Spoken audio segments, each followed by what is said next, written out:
Hello friends, welcome back to the my new video guys and my YouTube channel. Today friends we are going to talk about guys how can we update phone time in our Realme phone device.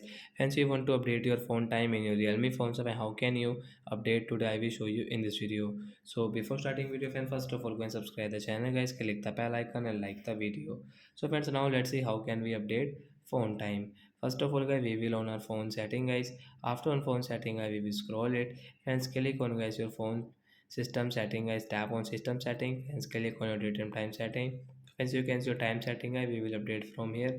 You can see that this hour and minute list, so we will update into by 5 o'clock 5 example for guys 5 and guys you want to update into am and guys you want to update into payments your according to your time setting. So I will update into 5 and 5 minute am and friends come back. So once you can see guys your phone time will update into 5 p.m am 5 am.